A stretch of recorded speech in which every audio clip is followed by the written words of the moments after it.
जब जब मेरा जी घबराए, घोर अंधेरा छाए,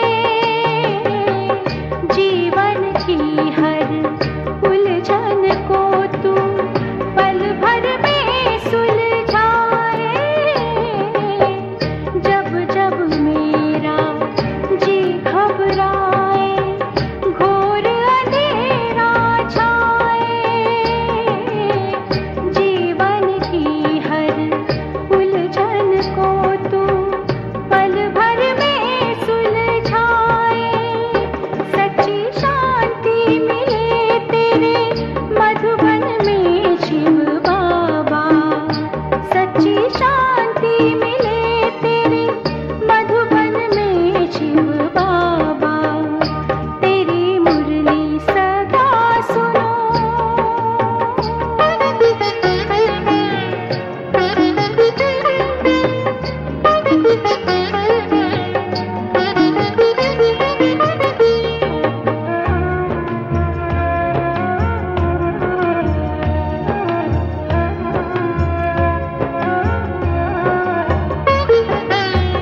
मन का पंछी मुक्त हो कैसे, तूने सबको सिखाया, मानव को पवित्र। ओम शान्ति। आज श्रावण 17 गते आइतबार 1 तारिक 1/8 को बाबाको महावाक्य। आज बाबाको अव्यक्त महावाक्य छ, रिवाइज 24/2/88। मुरलीको शीर्षक रहेको छ, वरदाताबाट प्राप्त वरदानहरूलाई वृद्धिमा ल्याउने विधि। वरदाताबाट प्राप्त वरदानहरूलाई वृद्धिमा ल्याउने विधि। आज बाप दादाले आफ्ना रुहानी चात्रक बच्चाहरूलाई देखिरहनु भएको छ। हरेक बच्चा बाबाबाट सुन्नमा, बाबासँग मिल्नमा, साथसाथै बाबा समान बन्नमा चात्रक छन्। आज बाबाले आफ्ना हरेक चात्रक बच्चाहरूलाई देखिरहनु भएको छ। कुन कुन कुरामा चात्रक? बाबा भन्नुहुन्छ, हरेक बच्चा बाबाबाट सुन्नमा, बाबासँग मिल्नमा, साथसाथै बाबा समान बन्नमा चात्रक छन्। सुन्नाले जन्म जन्मान्तरको प्यास मेटिन्छ। बाबाबाट सुन्नाले जन्म जन्मान्तरको प्यास मेटिन्छ। ज्ञान अमृतले प्यासी आत्मालाई तृप्त आत्मा बनाइदिन्छ। ज्ञान अमृतले जन्म जन्मको प्यासी आत्मालाई तृप्त आत्मा बनाइदिन्छ। सुनी सुनी आत्माहरू पनि बाबा समान ज्ञान स्वरूप बन्छन्, अथवा यस्तो भनौँ, ज्ञान मुरली सुनी सुनी स्वयं पनि मुरलीधर बच्चा बन्छन्। बाबाबाट सुनी सुनिकन हामी आत्माहरू पनि बाबा समान बन्छौँ अथवा बाबाले भन्नुभयो स्वयं हामी आत्मा मुरलीधर बाबा समान मुरलीधर बच्चा बन्न पुग्छौँ। रुहानी मिलन मनाउँदै बाबाको स्नेहमा समाहित हुन्छन्। मिलन मनाएर लवलीन र मगन स्थितिवाला बन्छन्। मिलन मनाएर एक बाबा दोस्रो न कोही यस्तो अनुभूतिमा समाहित भएर रहन्छन्। मिलन मनाएर निर्विघ्न र सदा बाबाको सङ्घको रङमा लाल बन्छन्। बाबासँग मिलन मनाएर लवलीन र मगन स्थितिवाला हामी आत्माहरू बन्छौँ। बाबासँग मिलन मनाएर एक बाबा दोस्रो न कोही यस्तो अनुभूतिमा हामी समाहित हुन्छौँ। बाबा भन्नुहुन्छ बाबासँग मिलन मनाएर निर्विघ्न र सदा बाबाको सङ्घको रङमा रङ्गिन्छौँ। यसरी समाहित भएर स्नेहमा लवलीन बनिसकेपछि के आशा रहन्छ? बाबा समान बनेर बाबाको स्नेहमा समाहित भएर लवलीन भइसकेपछि बाबा सोध्दै हुनुहुन्छ अब के आशा रहन्छ? बाबा समान बन्ने आशा रहन्छ। बाबाको हर कदममा कदम राख्ने अर्थात् बाबा समान बन्ने। जसरी बाबाको सदा सर्वशक्तिवान स्वरूप छ त्यसै गरी बच्चाहरू पनि सदा मास्टर सर्वशक्तिवान स्वरूप बन्छन्। बाबा भन्दै हुनुहुन्छ बाबाबाट सुनेर बाबासँग मिलेर हामी बच्चाहरू पनि बाबा समान बन्न पुग्छौँ। बाबा समान मास्टर सर्वशक्तिवान स्वरूप हाम्रो बन्न पुग्छ। जुन बाबाको स्वरूप छ सदा शक्तिशाली सदा लाइट त्यस्तै समान हामी बच्चाहरू पनि बन्छौँ। समान बन्ने विशेष कुरा थाहा छ नि? कुन कुन कुरामा बाबा समान बन्नु छ? बनिरहेका छौ र बनिसकेका पनि छौ। जस्तो बाबाको नाम छ बच्चाहरूको पनि त्यस्तै नाम छ। बाबा समान बन्ने कुन कुन कुरामा बन्ने? बाबा सोध्दै हुनुहुन्छ। बाबा समान बनिरहेका छौ वा बनिसकेका छौ? जस्तो बाबा हुनुहुन्छ त्यस्तै हामी बच्चाहरू बन्नु छ। जस्तो बाबाको नाम त्यस्तै बच्चाहरूको पनि नाम। विश्व कल्याणकारी यही नाम हो नि। तिमीहरू सबैको बाबा सोध्दै हुनुहुन्छ। जस्तो बाबाको नाम त्यस्तै बच्चाहरूको नाम। त विश्व कल्याणकारी यही नाम हो नि तिमीहरू सबैको। जुन बाबाको रूप छ त्यस्तै बच्चाहरूको पनि रूप छ। त्यसै गरी जुन बाबाका गुणहरू छन् त्यो बच्चाहरूको पनि छ। जस्तो बाबाको नाम त्यस्तै बच्चाहरूको पनि नाम। जस्तो बाबाको रूप त्यस्तै बच्चाहरूको पनि रूप। जुन बाबाको गुण त्यस्तै बच्चाहरूको पनि गुण छ। बाबाको हरेक गुणहरू धारण गर्नेहरू नै बाबा समान बन्छन्। जुन बाबाको कार्य हो त्यो बच्चाहरूको कार्य हुनु छ। सबै कुरामा समान सबै कुरामा बाबा समान बन्नु छ। त लक्ष्य त सबैको यही हो नि। सम्मुख रहनेवाला मात्र होइनौ समान बन्नेवाला पनि हौ। बाबा भन्नुहुन्छ लक्ष्य त सबैको के छ? बाबाको सम्मुख रहने मिलन मनाउने मात्रै होइन बाबा समान बन्नेवाला पनि हौ। यसैलाई भनिन्छ बाबालाई अनुसरण गर्ने। त्यसैले आफूलाई चेक गर सबै कुरामा कहाँसम्म बाबा समान बनेको छु। समान बन्ने वरदान सुरुदेखि बाबाले बच्चाहरूलाई दिनुभएको छ। बाबा समान बन्ने वरदान बाबाले सुरुदेखि नै बच्चाहरूलाई दिनुभएको छ। सुरुको वरदान हो सर्वशक्तिहरूले सम्पन्न भव।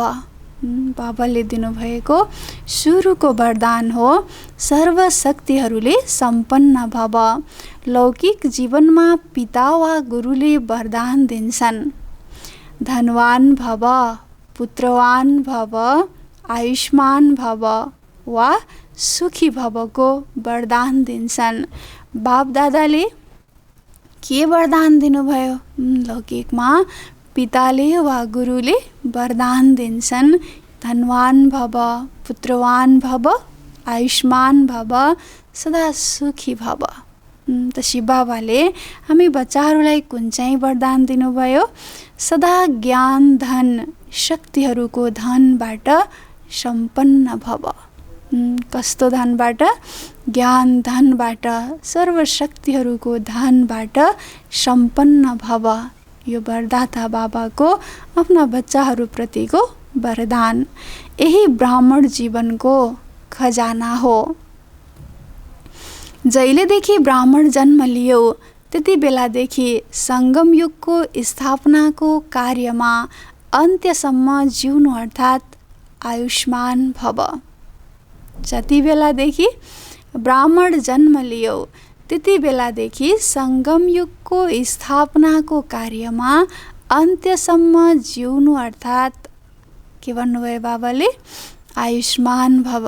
ब्राह्मण जन्म जहिलेदेखि मिल्यो तबदेखि सङ्गम युगको स्थापनाको कार्यमा अन्त्यसम्म जिउनु, बाबाको साथमा साथ मिलाएर, हातमा हात मिलाएर बाबाको कार्यमा सहयोगी बन्नु, अन्त्यसम्म जिउनु, यो नै बाबाले भन्नुभयो आयुष्मान भवको वरदान लिनु हो। बीचमा यदि ब्राह्मण जीवनबाट निस्किएर पुरानो संस्कार वा पुरानो संसारमा गयौँ भने यस्तालाई भनिन्छ जन्म लिएको तर छोटो आयु भएका। ब्राह्मण जन्म लिइसकेपछि यदि बीचमा निस्किएर बाबाले भन्दै हुनुहुन्छ पुरानो संस्कार पुरानो संसारमा गयौँ भने जन्म त लियो ब्राह्मणको, तर त्यस्तोलाई बाबाले भन्नुभयो छोटो आयु भएको भनेर भनिन्छ। किनकि ब्राह्मण जीवनबाट मर्छन्। ब्राह्मण जन्म लियो, फेरि मायाको आक्रमणबाट घायल भएर फेरि पुरानै दुनियाँमा फर्क्यो भने बाबाले भन्नुभयो ब्राह्मण जीवनबाट मर्यो, छोटो आयु भएको। कोही कोही यस्ता पनि हुन्छन् जो कोमामा जान्छन्, भएर पनि नभए बराबर हुन्छन् र कहिलेकाहीँ जाग्छन् पनि, तर त्यो जागेको पनि मरे समान नै हुन्छन्। बाबाले भन्दै हुनुहुन्छ ब्राह्मण जीवनमा कसैको आयु लामो हुन्छ, कसैको छोटो हुन्छ, कोही कोमामा भए जस्तै हुन्छन्, जीवितै छन् तर जीवन मरे तुल्य छ। बाबाले भन्दै हुनुहुन्छ कहिलेकाहीँ जाग्छन् तर त्यो जागेको पनि केही उत्साहवाला जगाइ हुँदैन, जागेको पनि मरे समान नै हुन्छन्। त्यसैले आयुष्मान भव अर्थात् सुरुदेखि अन्त्यसम्म ब्राह्मण जीवन अर्थात् श्रेष्ठ दिव्य जीवनका सर्व प्राप्तिहरूमा जिउनु। आयुष्मान भवको वरदान बाबाले दिनुभयो। आयुष्मान भव अर्थात् सुरुदेखि अन्त्यसम्म ब्राह्मण जीवन अर्थात् श्रेष्ठ दिव्य जीवनका सर्व प्राप्तिहरूमा जिउनु। सर्व प्राप्तिहरू गर्दै मौज मनाउँदै जीवन जिउनु, अगाडि बढ्नु। लामो आयुको साथसाथै निरोगी भवको पनि वरदान आवश्यक छ। लामो आयुको साथसाथै निरोगी भवको पनि वरदान आवश्यक छ। यदि आयु लामो छ तर मायाको व्याधिले बारम्बार कमजोर बनाइदिन्छ भने त्यो जिउनु हुँदैन।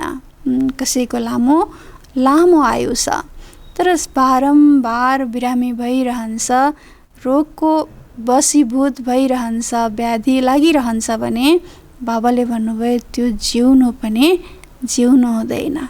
अब बाबा बेहदको अर्थ लगाउँदै हुनुहुन्छ।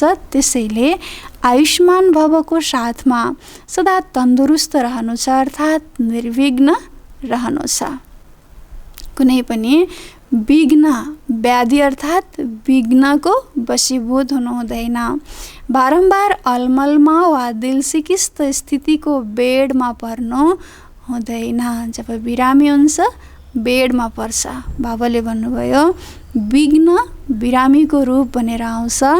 अब विघ्न आयो भने दिल सिकिस्त स्थितिको बेडमा पर्नु छैन। कोही कोही बिरामी भयो भने बेडमा पर्छन् नि, सानातिना समस्याहरू त हिँड्दा डुल्दा पनि खतम गरिदिन्छौ, तर जब कुनै ठुलो समस्या आउँछ अनि अलमलमा पर्छौ। बाबा भन्दै हुनुहुन्छ सानातिना समस्याहरू त हिँड्दा डुल्दा पनि खतम गरिदिन्छौ, तर जब कुनै ठुलो समस्या आउँछ अनि अलमलमा पर्छौ, दिल सिकिस्त बन्छौ अनि मनको हालत कस्तो हुन्छ? समस्या आयो, ठुलो ठुलो समस्या आयो, परिस्थिति आयो, बाबा भन्दै हुनुहुन्छ अलमलमा पर्छौ, दिल सिकिस्त हुन्छौ, मनको हालत कस्तो हुन्छ त्यति बेला? शरीर बेडमा पर्यो भने केही गर्न मन लाग्दैन, उठ्न हिँड्न वा खान पिउन केही गर्न मन लाग्दैन नि। त्यस्तै यहाँ पनि योगमा बस्दा दिल लाग्दैन। बाबा के भन्दै हुनुहुन्छ, बिरामी परेर बेडमा परियो भने, साह्रै सिकिस्त भयो भने के हुन्छ? केही गर्न पनि मन लाग्दैन, उठ्न हिँड्न खान पिउन केही पनि गर्न मन लाग्दैन। त्यस्तै यहाँ पनि यदि परिस्थितिले दिल सिकिस्त रूपी बेडमा पार्यो भने बाबाले भन्दै हुनुहुन्छ यहाँ पनि योगमा बस्दा दिल लाग्दैन। दिल सिकिस्त भएको छ त योगमा बस्दा दिल लाग्दैन, ज्ञान पनि सुन्छौ तर दिलले सुन्दैनौ, सेवा पनि गर्छौ तर दिलले गर्दैनौ, देखाउन वा डरले वा लोकलाजले गर्छौ। बाबाले भन्दै हुनुहुन्छ जब समस्या आउँछ, परिस्थिति आउँछ, घबराहट हुन्छ, दिल सिकिस्त हुन्छ, त्यति बेला ज्ञानमा पनि दिल लाग्दैन, योगमा पनि दिल लाग्दैन, सेवा पनि बाबा भन्नुहुन्छ दिलले गर्दैनौ, देखाउनको लागि वा डरले लोकलाजको लागि गर्छौ। यस्तोलाई सदाको तन्दुरुस्त जीवन भनिँदैन, त्यहाँ उमङ्ग उत्साह खुसी हुँदैन, करले र डरले गरिरहेको हुन्छ। त्यसैले आयुष्मान भव अर्थात् निरोगी भव यस्तोलाई भनिन्छ। आयुष्मान भव अर्थात् निरोगी भव, आयु पनि लामो होस्, त्यो लामो आयुमा कुनै व्याधिले पनि नसताओस्, ब्राह्मण जीवनको आयु लामो होस्, समस्याहरूबाट पनि उल्झिन अल्झिन नपरोस्, निर्विघ्न जीवन होस्, यस्तोलाई भनिन्छ आयुष्मान भव अर्थात् निरोगी भव। पुत्रवान भव वा सन्तान भव, बाबा आज हामीलाई वरदानहरूबाट भरपुर गर्दै हुनुहुन्छ। पुत्रवान भव वा सन्तान भव, तिमीहरूका सन्तान छन्? बाबा सोध्दै हुनुहुन्छ तिमीहरूका सन्तान छन् कि छैनन् होला? 2-4 बच्चा जन्माएका छैनौ? लौकिक बच्चाहरूको बाबा कुरा गर्दै हुनुहुन्छ, तिमीहरूका सन्तान छन्, 2-4 बच्चा जन्माएका छैनौ? सन्तान भवको वरदान छ नि, 2-4 बच्चाहरूको वरदान मिल्दैन, तर जब बाबा समान मास्टर रचयिताको अवस्थामा स्थित हुन्छौ अनि त यी सबै आफ्ना रचना हुन् भन्ने लाग्छ। बाबाले कुनै लौकिक सन्तानको कुरा पनि गर्नुभएको छैन, कुनै लौकिकका 2-4 वटा बच्चाहरूको पनि कुरा गर्नुभएको छैन।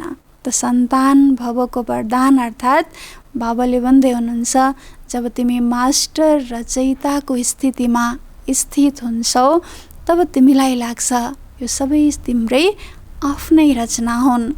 बेहदको मास्टर रचयिता बन्नु नै बेहदको पुत्रवान भव सन्तान भव हुन जान्छ। बेहदको मास्टर रचयिता, बाबा रचयिता हुनुहुन्छ, हामी बाबाका बच्चा बेहदका मास्टर रचयिता। बाबाले भन्दै हुनुहुन्छ बेहदको मास्टर रचयिता बन्नु नै बेहदको पुत्रवान भव सन्तान भव हुन जान्छ। हदको होइन, जस्तो कि 2-4 जिज्ञासु मैले बनाएँ यी मेरा हुन्, होइन। बाबाले के भन्दै हुनुहुन्छ हदमा आउनु छैन। जस्तो कि 2-4 जिज्ञासु मैले बनाएँ, कोर्स गराएँ, ज्ञान सुनाएँ, यी त मेरा भए। बाबाले भन्नुभयो यो होइन, मास्टर रचयिताको अवस्था बेहदको अवस्था हुन्छ। कुनै पनि आत्मालाई वा प्रकृतिका तत्त्वहरूलाई पनि आफ्ना रचना सम्झिएर विश्व कल्याणकारीको स्थितिले हरेक प्रति कल्याणको शुभ भावना शुभकामना रहन्छ। रचयिताको रचनाप्रति यस्तै भावना रहन्छ नि। रचयिताको रचनाप्रति सदैव कल्याणको भावना, शुभ भावना, शुभकामना नै रहन्छ। त बेहदको मास्टर रचयिता बन्यौ भने हदको आकर्षणले आकर्षित गर्न सक्दैन। सदा आफूलाई कहाँ खडा भएको देख्नेछौ? बेहदको मास्टर रचयिता भएपछि बाबा सोध्दै हुनुहुन्छ, सदा आफूलाई कहाँ खडा भएको देख्नेछौ? जसरी वृक्षको रचयिता बीज हुन्छ। विशाल वृक्ष कहाँबाट निस्कन्छ? बीजबाट। जसरी वृक्षको रचयिता बीज हुन्छ र जब वृक्षको अन्तिम अवस्था आउँछ तब त्यो बीज माथि आएको हुन्छ नि। वृक्षको रचयिता बीज हो।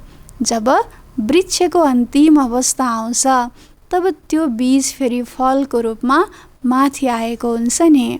त्यस्तै बेहदको मास्टर रचयिताले सदा आफूलाई यो कल्प वृक्षको माथि खडा भएको अनुभव गर्नेछौ।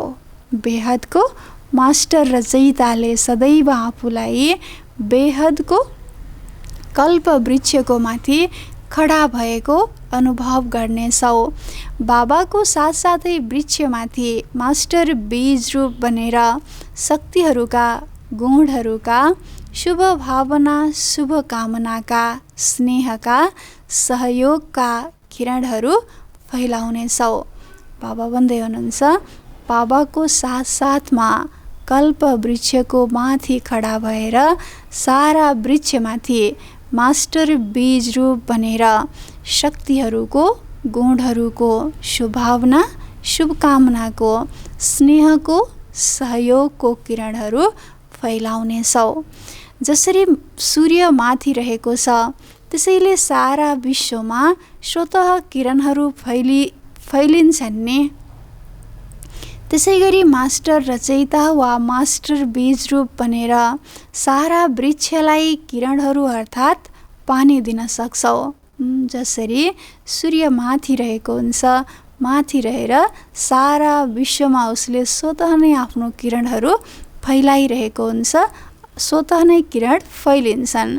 त्यसै गरी मास्टर रचयिता वा मास्टर बीज रूप बनेर सारा वृक्षलाई हामी आत्माहरूले किरणहरू अर्थात् पानी दिन सक्छौँ। अब कति सन्तान भए त? बाबाले भन्दै हुनुहुन्छ, अब बेहदको मास्टर रचयिताको कति सन्तान भए त? सारा विश्व तिम्रो रचना भयो नि। त्यसैले मास्टर रचयिता भव भयो, अर्थात् यस्तोलाई भनिएको हो पुत्रवान भव। त्यसैले कति वरदान छन्, यसैलाई भनिन्छ बाबा समान बन्नु। जन्मिँदा नै यी सबै वरदान हरेक ब्राह्मण आत्माहरूलाई बाबाले दिनुभएको छ। वरदान मिलेका छन् नि वा अवली नै हो। जबदेखि ब्राह्मण जन्म मिल्यो, ब्राह्मण जन्म मिलेदेखि वरदाता बाबाबाट सबैलाई जन्मदेखि नै यी वरदानहरू मिलेका छन्। बाबाले सोध्दै हुनुहुन्छ, वरदान मिलिसकेको छ वा लिइसकेका छौ या अब लिनेवाला हौ? के होला?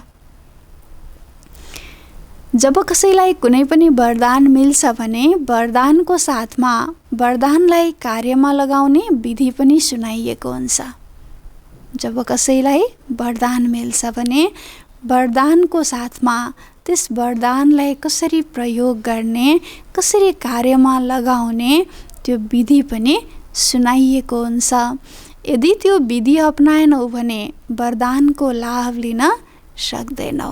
कुनै पनि चिजको फाइदा लिनको लागि विधिपूर्वक त्यसलाई प्रयोग गर्नुपर्ने हुन्छ।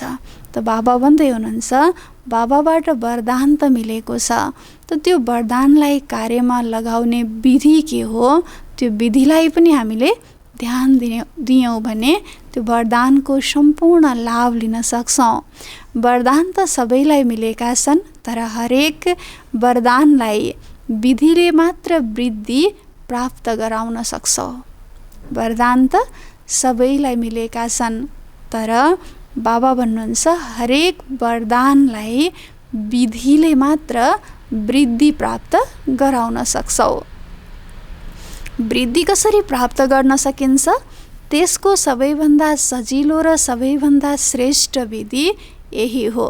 वरदानलाई कार्यमा ल्याउने, वृद्धि गर्ने सबैभन्दा सजिलो र सबैभन्दा श्रेष्ठ विधि बाबा भन्दै हुनुहुन्छ यही हो। जस्तो समय हुन्छ त्यसै अनुसार नै वरदान स्मृतिमा आओस्। जस्तो समय अनुसार बाबाको वरदान स्मृतिमा आओस्। स्मृतिमा आउनाले समर्थ बन्छौ र सिद्धि स्वरूप हुन पुग्छौ। जति समय प्रमाण कार्यमा लगाउँछौ त्यति वरदानले वृद्धि प्राप्त गर्नेछ, अर्थात् सदा वरदानको फल अनुभव गरिरहनेछौ। यति श्रेष्ठ र शक्तिशाली वरदानहरू मिलेका छन्, न केवल आफूप्रति कार्यमा लगाएर फल प्राप्त गर्न सक्छौ, अरू आत्माहरूलाई पनि वरदाता बाबाबाट वरदान प्राप्त गर्न योग्य बनाउन सक्छौ। बाबा भन्दै हुनुहुन्छ यति श्रेष्ठ र शक्तिशाली वरदान वरदाताबाट मिलेका छन्, न केवल आफूप्रति कार्यमा लगाएर फल प्राप्त गर्न सक्छौ। बाबाले भन्नुभयो अरू आत्माहरूलाई पनि वरदाता बाबाबाट वरदान प्राप्त गर्न योग्य बनाउन सक्छौ। सङ्गम युगका यी वरदानहरू 21 जन्म भिन्न रूपले तिम्रो साथमा रहन्छन्। सङ्गम युगका यी बाबाबाट प्राप्त भएका वरदानहरू 21 जन्मसम्म भिन्न भिन्न रूपले तिम्रो साथमा रहन्छन्। यो सङ्गमको रूप अलग छ र 21 जन्म यिनै वरदानहरू जीवनभरिको हिसाबले चलिरहनेछन्। तर वरदाता र वरदान प्राप्त गर्ने समय अहिले हो। अहिले प्राप्त भएको वरदान भविष्य 21 जन्मसम्म भिन्न भिन्न रूपले प्राप्त त हुन्छ, तर बाबा भन्दै हुनुहुन्छ वरदाता बाबा र वरदान प्राप्त गर्ने समय भनेको केवल अहिलेको समय हो, सङ्गम युग हो। त्यसैले यो चेक गर्नु छ, सर्व वरदानहरू कार्यमा लगाएर सजिलै अगाडि बढिरहेको छु। ब्राह्मण जीवनमा वरदाताबाट प्राप्त भएका सर्व वरदानहरूलाई कार्यमा लगाएर म आत्मा अगाडि बढिरहेको छु। यो स्वयंले स्वयंलाई चेक गर्नु छ। यो वरदानको विशेषता हो। वरदानीलाई कहिल्यै मेहनत गर्नु पर्दैन। भक्त आत्माहरूले पनि मेहनत गरेर थाकेपछि बाबासँग वरदान नै माग्छन्। बाबा भन्दै हुनुहुन्छ यो वरदानको विशेषता के हो? वरदानीलाई कहिल्यै पनि मेहनत गर्नु पर्दैन। वरदान अर्थात् सहज हुने प्राप्ति। त भक्त आत्माहरूले पनि जब मेहनत गरेर थाक्छन् तब बाबाबाट उनीहरूले पनि वरदानको आशा राख्छन्, वरदान नै माग्छन्। तिमीहरूसँग पनि जब मानिसहरू आउँछन् योग लगाउने मेहनत गर्न चाहँदैनन्। बाबाको घरमा बाबाको बच्चाको पासमा पनि अनेक जिज्ञासुहरू आउँछन्, अनेकौँ प्रकारका आत्माहरू आउँछन्। बाबाले भन्दै हुनुहुन्छ जब मानिसहरू आउँछन् योग लगाउने मेहनत गर्न चाहँदैनन्, ज्ञान सुनेर योगमा बसेर प्राप्ति गर्न चाहँदैनन्। के भन्छन्? कुन भाषा बोल्छन्? भन्छन् केवल हामीलाई वरदान दिनुहोस्, शिरमा हात राखिदिनुहोस्। तिमी ब्राह्मण बच्चाहरूमाथि सदा वरदाता बाबाको हात छ।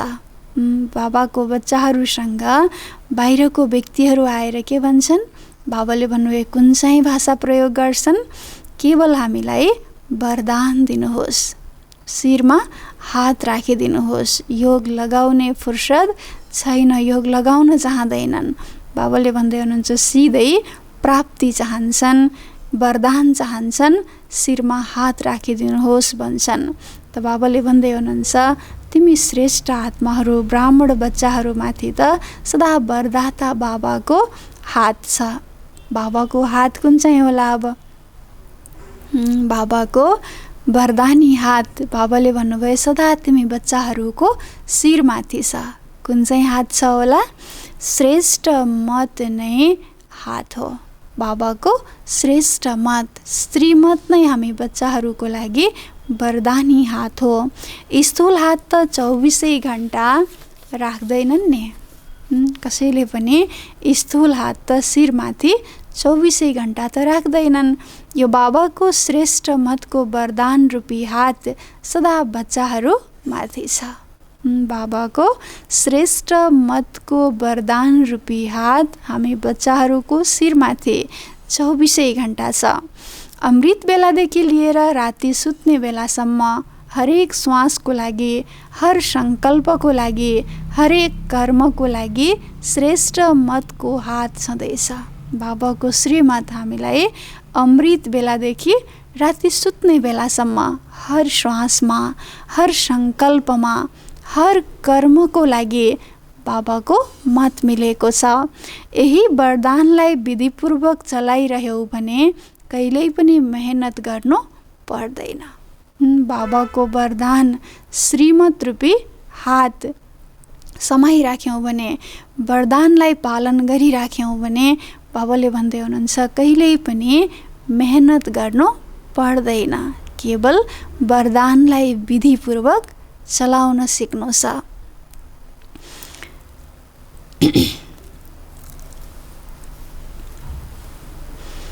जसरी देवताहरूको लागि गायन छ इच्छा मात्रम अविद्या, यो हो फरिस्ता जीवनको विशेषता।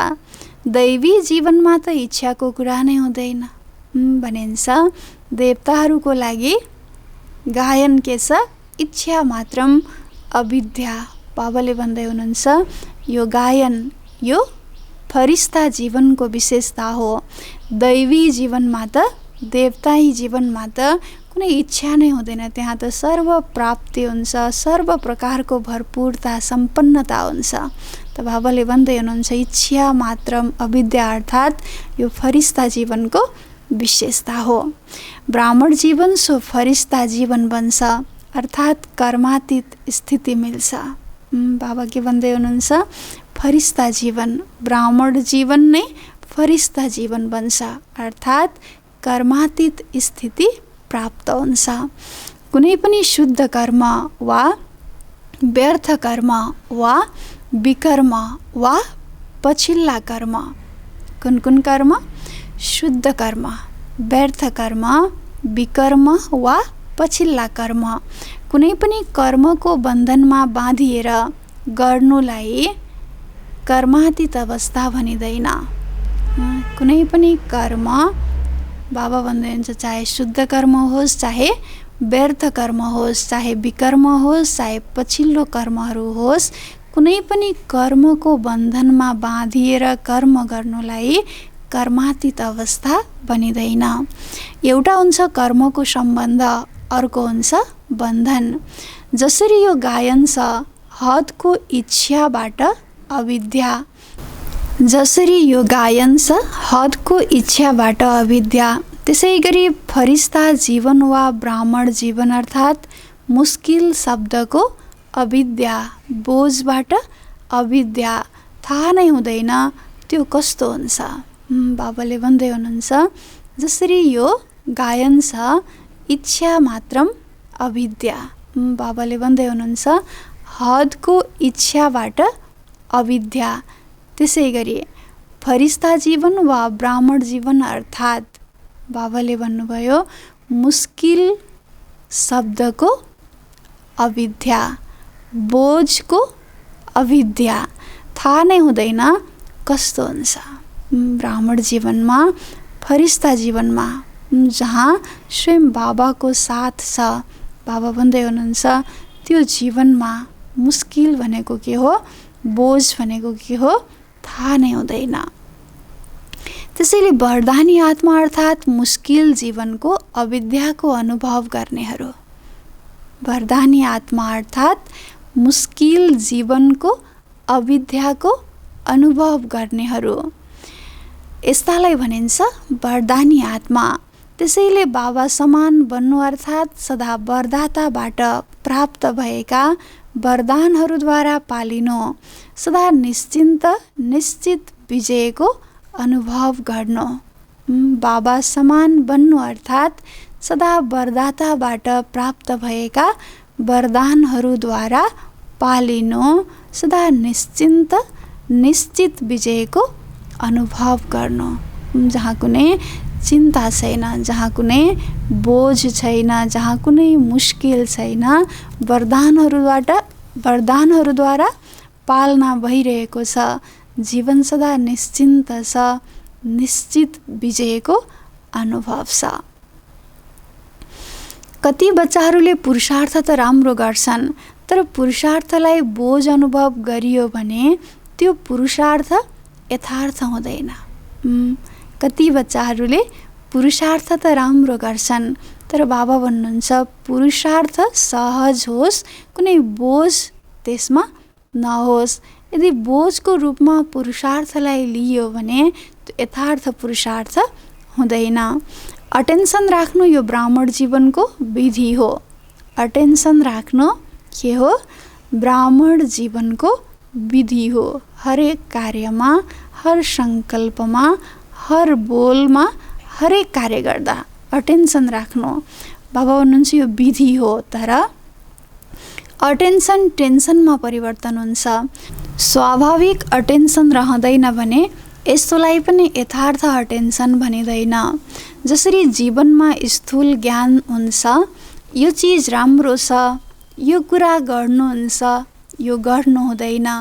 त्यसैले नलेजको आधारले जो नलेजफुल हुन्छन् तिनीहरूको निशानी हुन्छ, अर्थात् तिनीहरूलाई स्वाभाविक अटेन्सन रहन्छ। यो खान हुँदैन, यो खान हुन्छ, यो गर्न हुँदैन, यो गर्नुहुन्छ भन्ने कुरा। हर कदममा टेन्सन रहँदैन, यो गरौँ वा नगरौँ, यो खाऊँ वा नखाऊँ, यसरी चलौँ वा नचलौँ। स्वाभाविक ज्ञानको शक्तिद्वारा अटेन्सन रहेको हुन्छ। बाबा उदाहरण दिएर सम्झाउँदै हुनुहुन्छ। जसरी कसैलाई कुनै कुराको ज्ञान हुन्छ भने उनीहरूलाई त्यो स्वाभाविक अटेन्सन रहन्छ। के खाने, के नखाने, के गर्नुपर्ने, के गर्नु नहुने। बाबाले भन्नुभयो यो हरेक कुरामा यो खाऊँ कि नखाऊँ, यो गरौँ कि नगरौँ, यसरी चलाउँ कि नचलाउँ भन्ने कुरा उनीहरूलाई बारम्बार टेन्सन हुँदैन। बारम्बार उनीहरूलाई त्यो प्रकारको गरौँ कि नगरौँ भन्ने हुँदैन। के गर्ने, के नगर्ने। यदि नलेज ज्ञान छ भने यो सहज स्वाभाविक रूपमा यो गर्न हुन्छ, यो गर्न हुँदैन भनेर उनीहरूलाई सजिलै थाहा हुन्छ। त बाबाले पनि यसलाई बेहदमा अर्थ लगाउँदै हुनुहुन्छ। जसरी स्थूलमा के गर्ने, के नगर्ने, के खाने, के नखाने स्वाभाविक रूपमा छुट्याउन सकिन्छ, त्यसै गरी यथार्थ पुरुषार्थीको हर कदममा, हरेक कर्ममा स्वाभाविक अटेन्सन हुन्छ। किनकि ज्ञानको लाइट माइटले स्वत यथार्थ रूपले, यथार्थ रीतिले चलाएको हुन्छ। जहाँ ज्ञान हुन्छ त्यहाँ अलमल हुँदैन। जे गर्नुपर्ने हो त्यो नै गरिन्छ, नगर्नुपर्नेलाई छोडिन्छ। त्यस्तै जब बाबाले भन्दै हुनुहुन्छ ज्ञानको लाइट माइट हामी आत्माहरूलाई प्राप्त छ, यथार्थ पुरुषार्थी आत्माहरू हामी हौँ भने बाबाले भन्नुभयो हर कदममा, हरेक कर्ममा स्वाभाविक अटेन्सन हुन्छ। त्यहाँ कुनै पनि प्रकारको पुरुषार्थमा टेन्सन हुँदैन। के गर्ने, के नगर्ने अलमल कहिल्यै पनि हुँदैन। त्यसैले पुरुषार्थ गर, अटेन्सन अवश्य पनि राख, तर टेन्सनको रूपमा होइन। पुरुषार्थमा अटेन्सन दिनु छ। तर बाबाले भन्दै हुनुहुन्छ अटेन्सन दिँदै अटेन्सन दिनमा टेन्सन नहोस्। जब टेन्सनमा आउँछौ, कुनै पनि काम टेन्सनमा बन्दैन। बाबाले भन्दै हुनुहुन्छ जब टेन्सनमा आउँछौ तब चाहन्छौ धेरै काम गर्न वा बन्न चाहन्छौ नम्बर 1, तर टेन्सनले जति चाहन्छौ त्यति गर्न दिँदैन।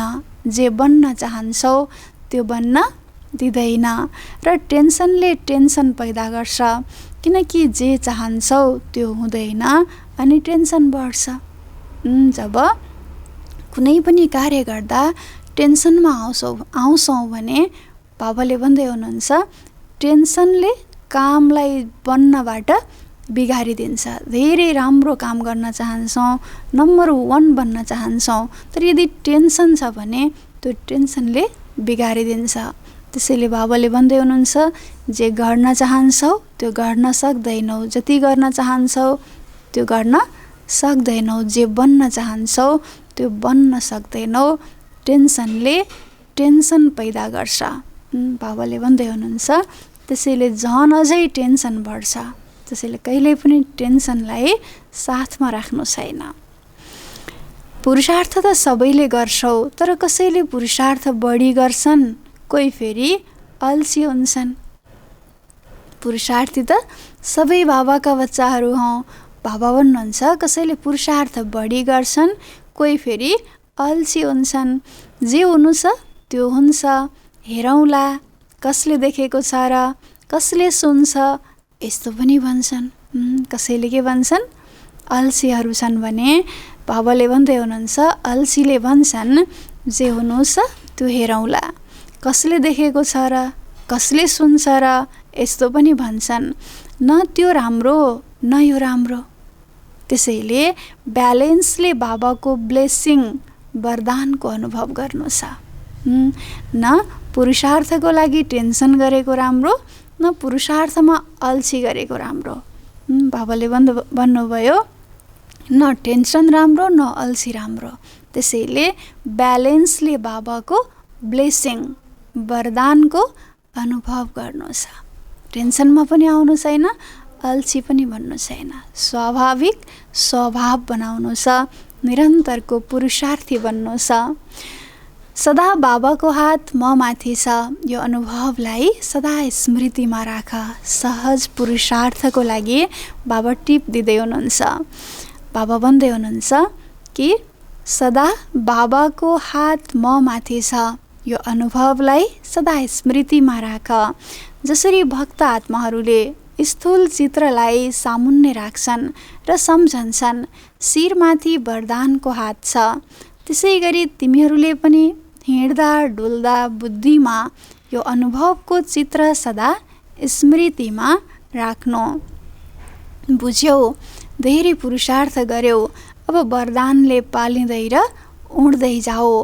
बाबा ज्ञानदाता विधाता भएको अनुभव गर्यौ, अब वरदाता भएको पनि अनुभव गर। बाबा भन्दै हुनुहुन्छ, श्री भक्त आत्माहरूले स्थूल चित्रलाई सामुन्ने राख्छन् र सम्झन्छन् शिरमाथि उहाँहरूको देवी देवताहरूको वरदानको हात छ, यो उनीहरूले अनुभूति गर्छन्। त्यस्तै बाबा भन्नुहुन्छ, तिमीहरूले पनि हिँड्दा डुल्दा बुद्धिमा यो अनुभवको चित्र सदा स्मृतिमा राख्नु कि वरदाता बाबाको वरदानी हात मेरो शिरमाथि छ। म हर कार्य सहज र स्वतः नै गरिरहेको छु। कुनै पनि कार्य गर्न मलाई मेहनत लाग्दैन, किनकि बाबाको वरद हस्त मेरो शिरमाथि छ। यो सम्झिएर बाबा भन्नुहुन्छ, वरदानहरूबाट पालिँदै जाऊ, उड्दै जाऊ। बाबाको ज्ञानदाताको स्वरूप, विधाताको स्वरूप त तिमी बच्चाहरूले अनुभव गर्यौ। अब बाबा चाहनुहुन्छ, बाबा भन्दै हुनुहुन्छ, अब वरदाता भएको पनि अनुभव गर।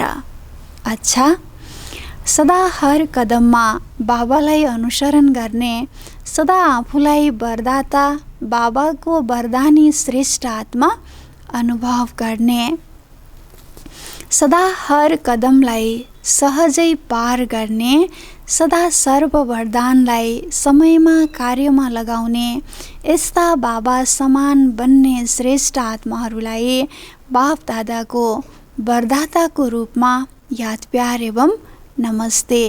रुहानी बच्चाहरूको रुहानी बाबालाई गुड मर्निङ, नमस्ते नमस्ते।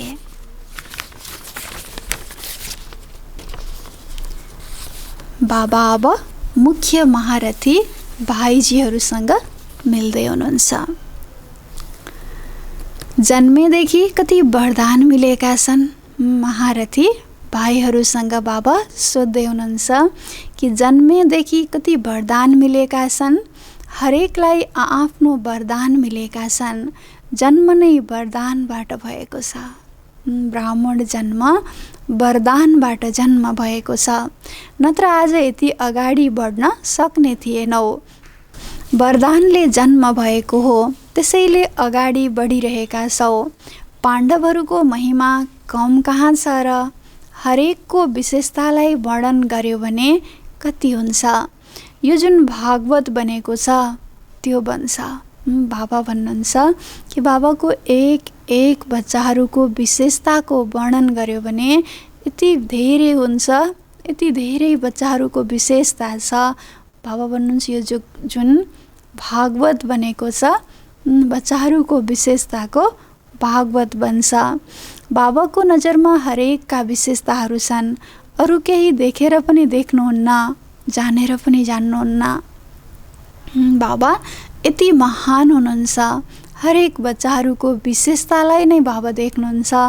अरू केही पनि बाबा देखेर पनि देख्नुहुन्न, जानेर पनि जान्नुहुन्न। केवल राम्रो पक्ष, विशेषता, गुणमा नै बाबाको ध्यान जान्छ। त्यसैले विशेषताले सदा अगाडि बढाइरहेको छ र बढाइरहनेछ। जो जन्मैदेखि वरदानी आत्माहरू हुन्छन् तिनीहरू कहिल्यै पनि पछाडि हट्न सक्दैनन्।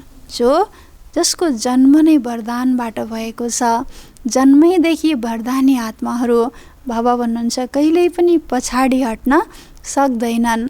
सदा उड्ने वरदानी आत्माहरू हुन्छन्। वरदाता बाबाको वरदानले अगाडि बढाइरहेको छ। पाण्डवहरू गुप्त रहन्छन् तर बापदादाको दिलमा सदा प्रत्यक्ष छन्। बाबा सबै बच्चाहरूलाई उमङ्ग भर्नुहुन्छ। बाबा भन्दै हुनुहुन्छ पाण्डवहरू गुप्त रहन्छन् तर बापदादाको दिलमा सदा प्रत्यक्ष छन्। राम्रा राम्रा योजना त पाण्डवहरूले नै बनाउँछन्। शक्तिहरूले स्वीकार गर्छन् तर कमाल त ल्याउनेहरूकै हुन्छ। यदि ल्याउनेले ल्याउँदै ल्याएन भने स्वीकार के को गर्ने? त्यसैले पाण्डवहरूलाई विशेष आफ्नो वरदान छ। याद र सेवाको बल विशेष मिलेको छ। यादको बल पनि विशेष मिल्छ र सेवाको बल पनि विशेष मिल्छ। किन? त्यसको पनि कारण छ। किनकि जो जति आवश्यक परेको समयमा कार्यमा आएको छ उसलाई विशेष वरदान मिलेको हुन्छ। जसरी सुरुमा जब स्थापना भयो त्यसबेला तिमी पाण्डवहरू मर्ज थियौ, इमर्ज थिएनौ। शक्तिहरू नमुना बने र ती नमुनाहरूलाई देखेर अरू अगाडि बढे। यिनीहरू आवश्यकताको समयमा नमुना बने। त्यसैले जति जो आवश्यकताको समयमा सहयोगी बनेका छन्, चाहे जीवनले चाहे सेवाले, तिनीहरूलाई ड्रामा अनुसार विशेष बल मिल्छ। बाबा भन्दै हुनुहुन्छ जति जो आवश्यकताको समयमा सहयोगी बनेका छन्, चाहे जीवनले चाहे सेवाले, तिनीहरूलाई ड्रामा अनुसार विशेष बल मिल्छ। आफ्नो पुरुषार्थ त हुन्छ नै तर थप बल पनि मिल्छ। सेवा गर्नाले सर्व आत्माहरू खुसी हुन्छन्, त्यसको पनि धेरै बल मिल्छ। जो अनुभवी आत्माहरू छन् तिनीहरूको सेवाको आवश्यकता हुन्छ। किनकि जसले साकारमा पालना लिएका छन् तिनीहरूलाई देखेर सदा बाबाको नै याद आउँछ। जसले साकारमा पालना लिएका छन् तिनीहरूलाई देखेर सदा बाबाको नै याद आउँछ। जहिले पनि तिमी दादीहरू कहीँ जाँदा तिनीहरूले विशेष के सोध्छन्? चरित्र सुनाउनुहोस्, कुनै बाबाको कुरा सुनाउनुहोस् भन्छन् नि। यही विशेषता छ नि। त्यसैले सेवाको विशेषताको वरदान मिलेको छ। चाहे मञ्चमा उभिएर भाषण नगर, तर यो सबैभन्दा ठुलो भाषण हुन्छ। चरित्र सुनाएर चरित्रवान बन्ने प्रेरणा दिनु यो सबैभन्दा ठुलो सेवा हो। बाबा भन्दै हुनुहुन्छ चाहे मञ्चमा उभिएर भाषण नगर, तर चरित्र सुनाएर चरित्रवान बन्ने प्रेरणा दिनु यो सबैभन्दा ठुलो भाषण हो, सबैभन्दा ठुलो सेवा हो। त्यसैले सेवामा जानु नै छ र सेवाको निमित्त बन्नु नै छ। अच्छा, बाबाको वरदान, हदको जिम्मेवारीलाई बेहदमा परिवर्तन गर्ने स्मृति स्वरूप नष्ट मोहभव। हदको जिम्मेवारीलाई बेहदमा परिवर्तन गर्ने स्मृति स्वरूप नष्ट मोहभव। नष्ट मोह बन्नको लागि केवल आफ्नो स्मृति स्वरूपलाई परिवर्तन गर। नष्ट मोह बन्नको लागि बाबा भन्नुहुन्छ केवल आफ्नो स्मृति स्वरूपलाई परिवर्तन गर, स्मृतिलाई, सोचलाई बदल। म गृहस्थ हुँ, मेरो घर, मेरो सम्बन्ध छ भन्ने स्मृति रहेमा मोह आउँछ। अब यो हदको जिम्मेवारीलाई बेहदको जिम्मेवारीमा परिवर्तन गरिदेऊ। म गृहस्थी हुँ, मेरो घर छ, मेरो सम्बन्ध छ, यो सम्झ्यौँ भने बाबाले भन्नुभयो मोह त स्वाभाविकै आउँछ। त्यसैले यो हदको जिम्मेवारीलाई बेहदको जिम्मेवारीमा परिवर्तन गर्नु छ। बेहदको जिम्मेवारी पुरा गर्यौ भने हदको जिम्मेवारी स्वतः पुरा हुन्छ। तर यो बेहदको जिम्मेवारीलाई भुलेर केवल हदको जिम्मेवारीलाई पुरा गर्यौ भने त्यसलाई अझै बिगार्छौ। बाबा भन्दै हुनुहुन्छ बेहदको जिम्मेवारीलाई पुरा गर्यौँ भने हदको जिम्मेवारी सहजै स्वतः नै पुरा हुन्छ। तर बेहदको जिम्मेवारीलाई भुलेर हदमा मात्रै रुमल्यौँ भने, हदकै जिम्मेवारीलाई निभाउन लाग्यौँ भने बाबाले भन्नुभयो अझै पनि त्यो हदको जिम्मेवारी बिग्रिन पुग्छ, सम्हालिन सक्दैन। किनकि त्यो कर्तव्य मोहको कारणले मर्ज भएको हो। त्यसैले आफ्नो स्मृति स्वरूपलाई परिवर्तन गरेर नष्ट मोह बना। म गृहस्थी होइन, म ट्रस्टी हुँ, मेरो केही पनि छैन, सबै बाबाले दिनुभएको बाबाको सेवा हो। यसरी आफ्नो स्मृतिलाई परिवर्तन गर्छौँ भने बाबा भन्दै हुनुहुन्छ हदको जिम्मेवारी बेहदको जिम्मेवारीमा परिवर्तन हुन पुग्छ। स्लोगन, यस्तो तीव्र उडान भर जसबाट कुरारूपी बादल सेकेन्डमा पार होस्। यस्तो तीव्र उडान भर जसबाट कुरारूपी बादल सेकेन्डमा पार होस्। अब उडान भर्नु छ, हिँड्नु छैन, दौडिनु छैन, उड्नु छ। यसरी पुरुषार्थमा उडान भर्नु छ। बाबाले भन्दै हुनुहुन्छ जसबाट कुराहरू रूपी बादल सेकेन्डमा पार होस्। कुनै पनि कुरा, कस्तो पनि कुराले हामीलाई रोक्न नसकोस्। हाम्रो यस्तो तीव्र उडान बनाउनु छ जो कुराहरू रूपी बादल सेकेन्डमा पार हुन सकौँ। ओम शान्ति।